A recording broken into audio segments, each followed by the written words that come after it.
Okay, good day, folks. Yeah, we're still busy with the programming. We're still busy with the programming of the WPLSoft, the Delta software for PLC programming. If you like what you're doing with you so far, please indicate with a like, and also please comment, tell us what we can improve on. If you hear background sounds and whatever, this is a workshop environment. So as you can see behind me, you can see some panels there. So it's a workshop environment. So from time to time, the noise will interfere. And then obviously we have to do our best under the circumstances, because in any event this is a workshop type subject, so there will be noise coming out. Maybe the students will suddenly make a noise or whatever, so please ignore that. What we are looking at, as I said, is the timer. But for us to do that, let's open the software. There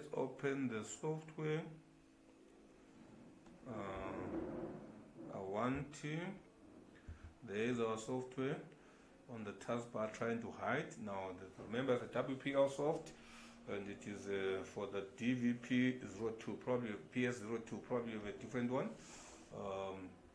Most likely the common things are going to be work the same. So we want a new platform. What I want, before I go to this new platform, I want us to go and understand the timer. Alright, let's go to the PLC instruction there. I want this instruction page. All I want there is the timer. Our timers are, there is the timer TMR. Alright, that is, remember we use Y0 for the variable outputs. We have got internal outputs, which is the M. Okay, so then we've got our timer, which is actually internal. Remember, this is all what? This is all programming. So it's not a physical timer like you find, you know what, in a typical electrical workshop. This is an internal timer of the PLC. So it is a digital timer, basically. It is a programmable timer. It is a soft timer in terms of software, right? And then obviously now when I look at the timer instruction, there is the TMR.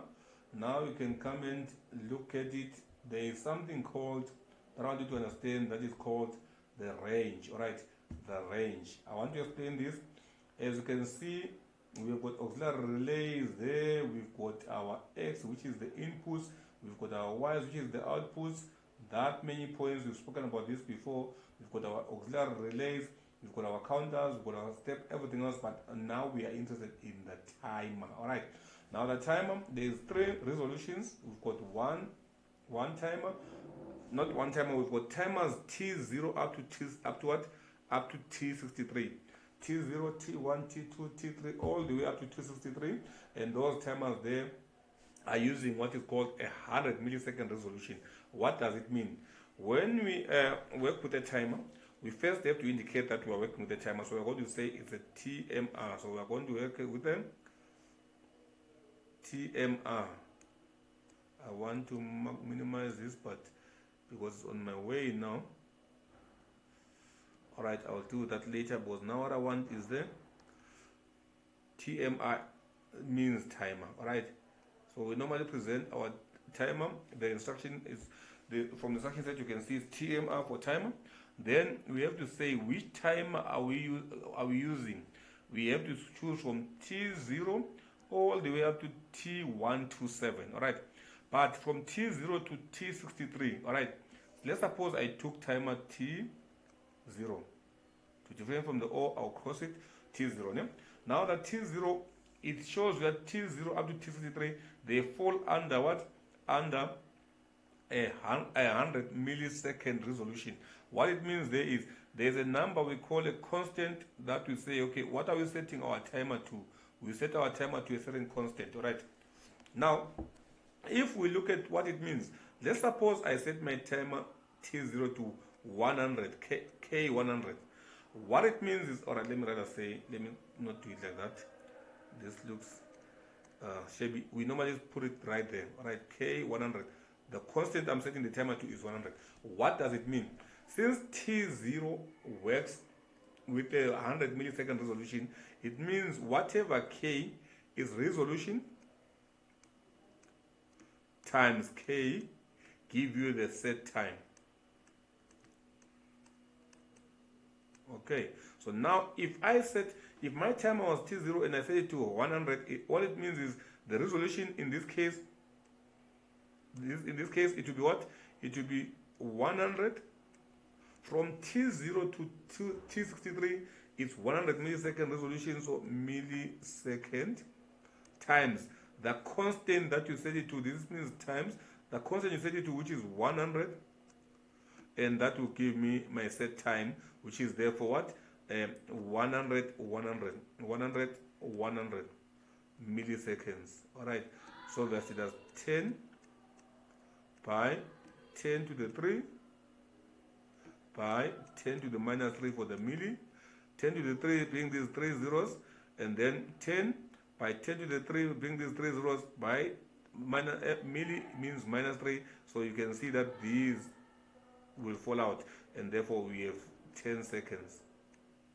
All right, this was milliseconds, so we have 10 seconds. So this is how we work out. So the resolution, you need to be very careful when you want a specific time, that you first work out what time you first work out what K to set to achieve a certain time.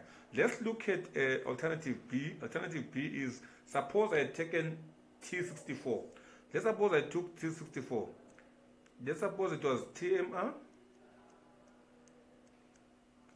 and it was T64. I chose 64 and 64 all the way to 126, any one of them up to 126, and I set it to the same 100.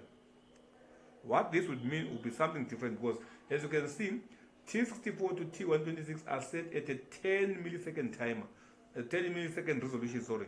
That would mean resolution times K gives us our set time. Okay, our set time, which means therefore this would only mean T64 to 226 would give us something like 0.1 times 100 in this case, but it's millisecond. What am I saying? 100. Oh, 0.1, the resolution, is it 0.1? No, it's not 0.1, it is 10. What am I doing? I'm already thinking of the answer here. What am I doing? My head is running ahead of me. Now, the resolution is 10 millisecond. That is the resolution, okay, for T64 to 226 times 100, which is where I got that what? I was even wrong. No? 1000 milli. So obviously 1000 milli is actually going to be 1 second, not 0.1. 1 second. 1 second. Okay. So this is what it means. So last but not least, there's only one point, the T127, the final one, which is if it was TMR and I had chosen 127, the time 127, and I set it to 100, what it means is this would have to be what? This would, if I multiply resolution there is what? The resolution there is 1 millisecond, so it would be 1 millisecond times 100, which is equal to 100 millisecond, okay? Which is where I was getting my 0.1 from. Okay, this is where I should have had my 0.1. So you see, you have to understand the concept of the what? Of the resolution, right? You have to understand the concept of the resolution so that your constant must then give you whatever you want. So if I wanted 1 second, let's take an example where I wanted 1 second from what? From a T67. Let's suppose I was going to work with T67 and I wanted 1 second. What do I do? So I say T67, TMR, and I chose T67, and I wanted to do 1 second, so I want my time to be 1 second. So whatever it is, resolution times K gives me my 1 second. I want it to be 1 second. So what it then mean is that since my resolution for T67 is 10 milliseconds, 10 milli times K should give me 1 second. What does it mean? K is equal to 1 divided by 10 milli. Okay, so what does that mean there? It means that I'll have what? I'll have to set this to what? I'll have to set this one to 1 millisecond. It means if I wanted 10 milli, 10 times 10 to the minus 3, okay, so my K would have to be 100. So 100 in this case would give me 1 second. I think we already did this example. Yeah, our previous calculation it was already, but then in this case we were working out the k. Previously we had the k and it gave us 1 second, so working it backwards, it should obviously work to the same. No? So this is how you work out your what? Your k value. Alright, so let's go and look at the program and where we're going to use a timer. Let's go and say, alright, hopefully we understood this. Okay, then I want to take it off and say, let's clean up everything and open a new program, and you say this is a timer and we want to choose the PLC we have, which is the SS2. Then you say okay, now this is going to be our name, Delta PLC WPLSoft timer. Okay, so now we then say okay, let's do the program for this. Now what we are going to do, let's do something very simple. Let's design a robot. I think a robot is going to explain to us how this works. A simple robot, what we want to do is we want to say, once we hit a start button, let's have a start. Our start is going to be wired to a normally open input, so we'll say start, okay, and then we'll say okay. Now what we want to do, we want to say what are we starting? We want to start a motor that will run for 10 seconds and then switch off. Alright, I said a robot, that's a robot, that's an automatic thing. But let's think of let's make a motor run for 10 seconds. Let's have an output Y0, which we're going to wire to the motor. Remember, it has to be out, and our output Y0 is going to be a motor. So what we'll then do is motor. Let me not do that. Let me rather say start a timer. Okay. Let me rather start a timer. I want to demonstrate something first. Let's have a timer, TMR, and then we say let's choose T0, and then we know the resolution here is 1 millisecond. So let's say 110 seconds. Let's say 100. Okay. Oh, it's K. You should not forget the K constant, 100, and then you say okay. What we want to demonstrate here is what I'm going to have. This is a timer relay. So relays normally have what? Normally open contacts and normally closed contacts. What we're going to do is I want to use one normally open contact from the timer. So that will be TMR. No.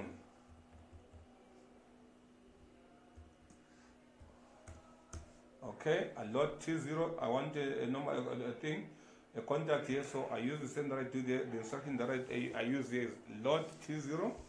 Now that T0, what I want it to do, I want it to just run something. I'll call it motor 1. Okay, let's save it here and say output Y0, and then what you see is our T0 normally open is going to run that output. I want to have a normally closed timer contact, load T1, no, T0, it's the same timer, okay, T0, and then we want this to be normally closed, so load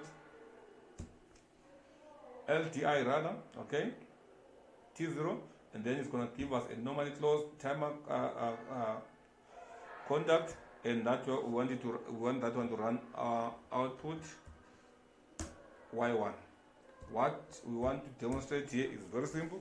Let me, if I done it here, it was going to do it yourself. Now I've given myself a job. Let's just draw the line all the way there. Alright. It's easy to just do it right there so that it will pull out on its own. It is assuming that I want to load things in between in the spaces. Right now, let's see what happens here. I want us to observe closely what's going to happen now. What I'm going to do is I'm going to simulate, and once I energize TXXO, what you will see happen is anything wrong. Okay, obviously it's showing you the normally closed is fine, so everything will be energized. So let's see now if we now get out of the debug and come and run. Now when we run, observe the timer. When I close this, the timer should start counting. But already look at this normally closed one. It is already closed and passing power through. The normally open one is what? Is open and it is waiting for the timer to count. When the timer counts to the set value, which is K100, then you will see what? You will see that one going on and that one going off. So let's do that. Yes. Now you will see the timer is, I did not set this on. Set on. Now if I don't allow it enough time, I think the PLC, the scan time is a little bit too fast. So it went a little bit too fast. But you see, after it reaches K100, you realize that let me make it a little bit slower so that you can see, because it's running a little bit too fast. So let me set off, and you can see immediately the power falls away. But let me rather change this to slow, just to slow it down.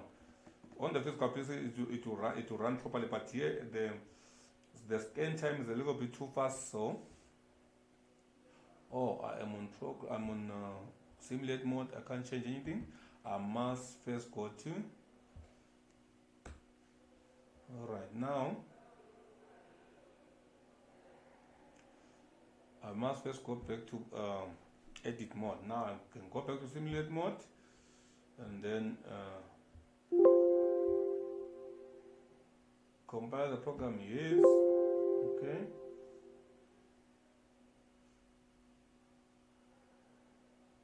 It's not consistent with PLC. Okay, I'll have to check why it's not consistent, but let's first simulate. Let's simulate, because our program now is about simulating. Let's run it. It's consistent with the PLC.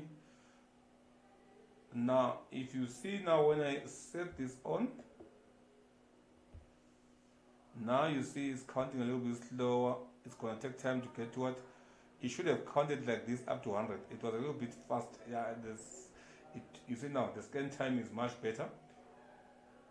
The scan time is much better. It's counting a little bit. So now it's going to take forever to get there. But in any event, while it's counting out, until the set point, the status quo remains. What was closed stays closed. So if I stop it at this point, it will just de-energize and nothing will what? So if I set off, it will just de-energize. I'm not happy with that time. It's now too much. The scan time is decided to be more reasonable. We should be setting this.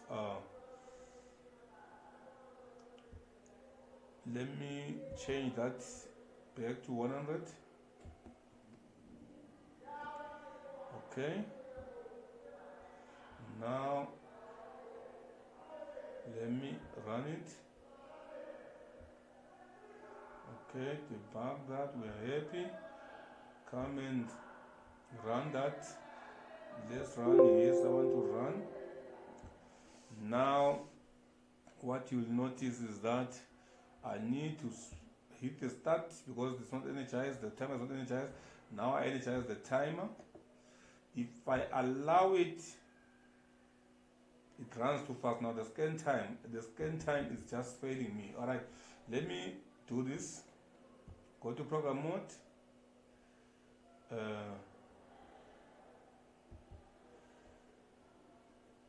Change it to 1000, enter, change it back, okay, and then come here and say, to tell me if I want to, okay, I failed to say let's simulate. Now you say, it's not compiled yet. Yes, it will tell me that the program is not consistent to the PLC. It will be, let's go and say now the scan time is reasonable, and then let me go and say run. Yes, I want to run, and then let's observe when I press the start, set the start on. Now it's counting more reasonably. 3, 4 is my seconds, so you can see that our calculation works fine.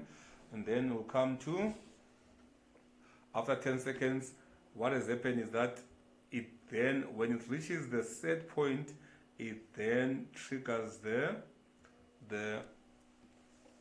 normal statuses of the of the contacts to change over.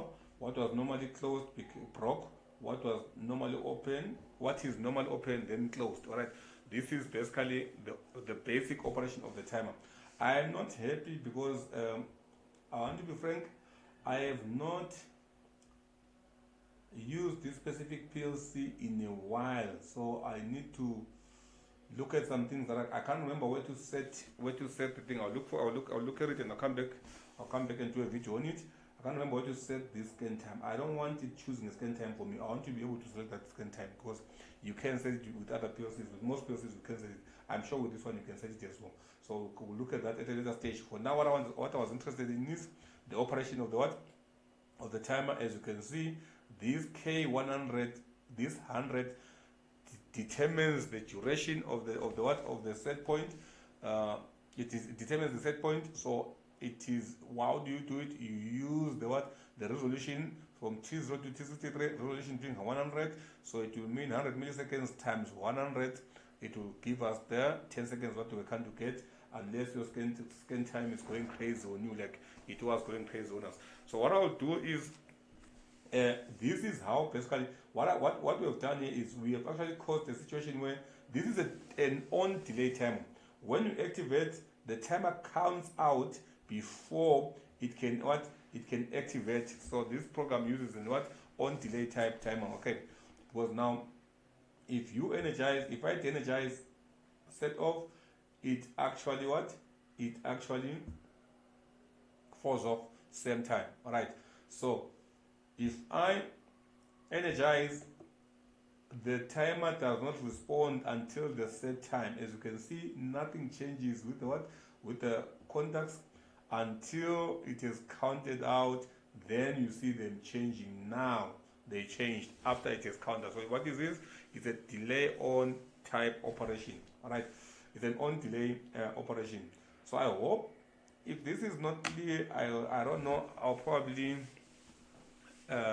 get questions from you. I'll probably get comments from you to say where probably you did not understand. And then this is basically the basic operation of the timer. What we'll do is, I think we'll understand the timer a little bit more as we proceed, because now what we're going to do, when you do some examples, I think I'll do a direct online. I've already done a direct online, so I mean to say I'll do a start delta operation, where the motor starts in start for a few seconds, 15 to 30 seconds, and then they change over. After they warmed up, they change over and go much faster in the delta configuration. So when I do a few examples that use timers, probably then it will be much easier to understand the timer. So hopefully practice makes perfect. So let's practice also a good behavior by hitting the like button there, and also telling us where you are in the comment section, so that we know how many people we are talking to. Hopefully that was not too complex. Till we meet again for the next session, where we'll be looking at the star delta timer. The star delta starter. All right. Okay. Till we meet again, remember to like and subscribe. Bye.